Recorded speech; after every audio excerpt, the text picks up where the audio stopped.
Excellence, Monsieur Yoweri Kaguta Museveni,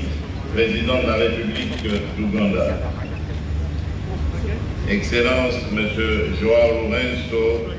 président de la République d'Angola. Excellence, Monsieur Cyril Ramaphosa, président de la République d'Afrique du Sud. Excellence, Monsieur Denis Sassou Nguesso, président de la République du Congo. Excellence, Monsieur Évariste Ndayishimiye, président de la République du Burundi. Excellence, Monsieur Faustin Archange Touadéra, président de la République centrafricaine. Excellence, Messieurs les représentants des chefs d'État, Messieurs les présidents des deux chambres du Parlement de la République démocratique du Congo, Monsieur le Premier ministre du gouvernement de la République démocratique du Congo, Monsieur le Président de la Cour constitutionnelle de la République démocratique du Congo, Monsieur le Président du Conseil économique et social de la République démocratique du Congo,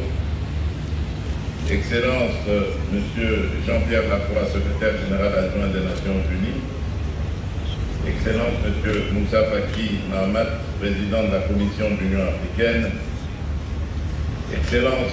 Messieurs les représentants des institutions garantes de l'accord cadre d'Addis Abeba, Mesdames et Messieurs,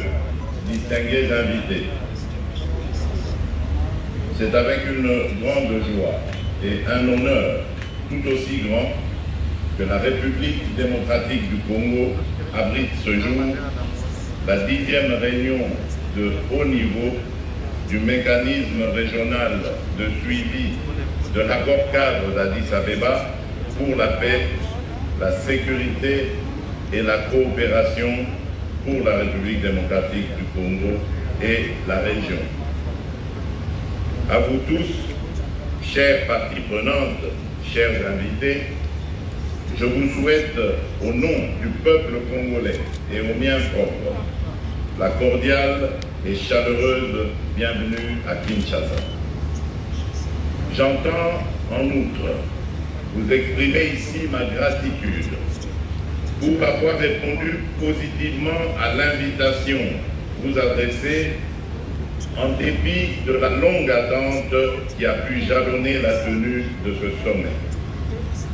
En effet, au-delà des incompatibilités de calendrier, le monde a été, comme vous le savez, bousculé, si pas paralysé par la pandémie de Covid-19, bouleversant ainsi nombre d'activités au niveau national, régional et international en raison des restrictions qu'elle a générées. Bien que saillantes, ces réalités ne sont parvenues à avoir raison de notre détermination à faire de notre capitale, pour le compte de cette 10e réunion, le lieu de rencontre et d'avancement de la cause de la paix et du développement de la région des Grands Lacs, comme convenu lors du précédent sommet. À cet égard, il me revient de souligner l'investissement et le soutien sans faille de mon cher frère, son Excellence M. Yoweri Kaguta Museveni, président de la République de l'Ouganda, que je félicite pour le leadership imprimé durant sa mandature à la tête de la structure, mais également de saluer l'accompagnement des Nations Unies à travers son envoyé spécial pour la région des Grands Lacs, M. Wang Chia. Excellences, Mesdames et Messieurs, 9 ans, jour pour jour, se sont écoulés depuis la signature de l'accord d'Addis Abeba qui, jadis, avait suscité tant d'espoir, notamment celui de l'avènement d'une nouvelle ère dans la région, à savoir celle d'une paix, d'un développement durable transcendée et matérialisée par une série d'engagements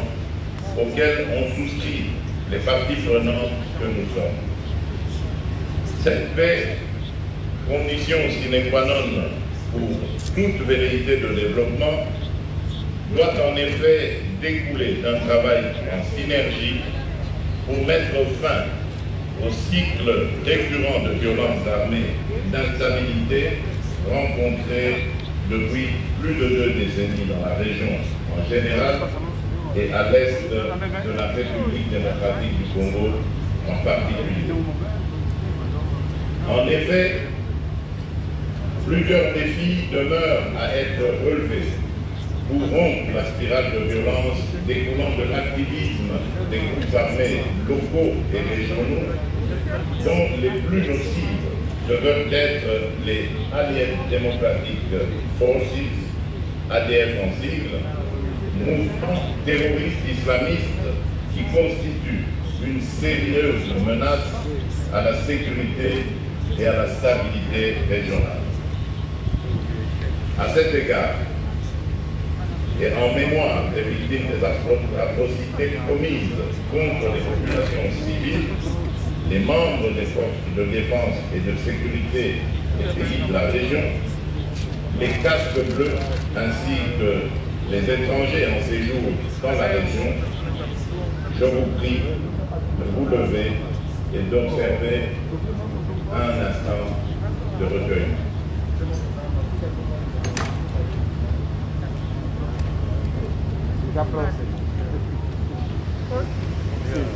Je vous remercie.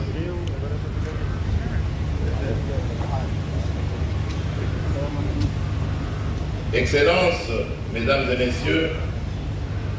la persistance de l'insécurité ne devrait nullement occulter les efforts encourageants fournis ces dernières années pour renforcer la confiance entre les pays de la région et ainsi avancer vers une meilleure coopération diplomatique et sécuritaire. Dans la droite ligne de la décision du 9e sommet consistant en l'élaboration d'une nouvelle approche pour neutraliser les forces négatives, la République démocratique du Congo a abrité en juin 2019 la première réunion des chefs de services de renseignement et de sécurité de 5 pays signataires. Cette réunion s'est suivie d'une rencontre, de plusieurs rencontres en Tanzanie, au Kenya, au Burundi, qui ont abouti en 2021 à la création et à l'adoption du plan d'action du groupe de contact et de coordination sur des mesures non militaires, en complément aux actions militaires contre les forces négatives, plan pour lequel mon pays s'est par ailleurs engagé à offrir un siège à Goma, dans le Nord Kivu, à sa cellule opérationnelle. À cet effet, je rends hommage au travail de titan abattu par les experts des pays concernés et apprécie l'accompagnement des institutions garantes pour l'avancement de ce processus non sans défi majeur. Excellences, Mesdames et Messieurs, ma volonté de voir éclore un environnement de paix et de stabilité à l'est de mon pays m'a mené, dès ma prise de fonction, à entamer une diplomatie de la main tendue et du dialogue vis-à-vis des pays de la région avec lesquels nous partageons des frontières communes. En faisant du mécanisme national de suivi de l'accord cadre de l'Addis Abeba l'une des clés de voûte de cette action, j'ai tenu à réitérer l'engagement pris par la République démocratique du Congo d'œuvrer dans le sens d'annihiler les menaces posées à la paix et à la stabilité envers la région et envers elle-même. C'est notamment dans la défense de cet intérêt national aux implications régionales que certaines avancées ont pu être observées. Parmi elles, on peut citer, entre autres, les bons offices fournis en 2019 par la République démocratique du Congo aux côtés de la République d'Angola dans le processus de dialogue amorcé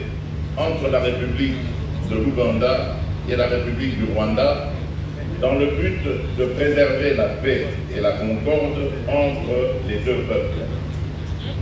À cet égard, je note avec satisfaction la réouverture le 31 janvier dernier de la frontière terrestre Gatuna entre les deux pays précités, donc l'Ouganda et le Rwanda, frontière qui était fermée depuis février 2019. Dans le même ordre, je tiens à souligner avec admiration le résultat fructueux de négociations entre la République démocratique du Congo et la République de Zambie en vue du règlement pacifique du différend frontalier. Preuve que la paix ne peut être réalisée par la violence,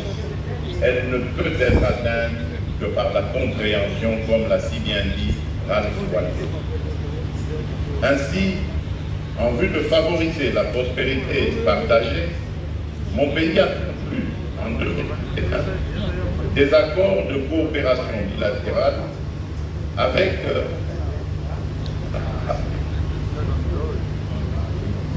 projet de construction des routes. Là, nous avons la route qui part de la frontière avec l'Ouganda, de Kassindi, qui passera par Beni, Boutero et jusque Goma, si tout va bien. Avec la République du Rwanda, nous avons une joint venture dans l'industrie de l'or entre une entreprise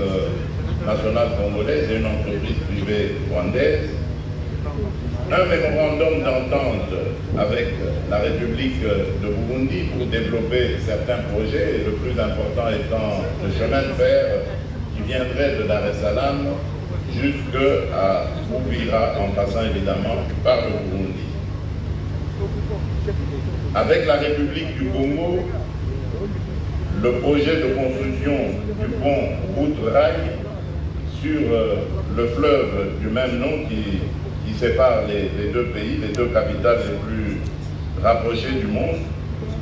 Avec la République de Zambie,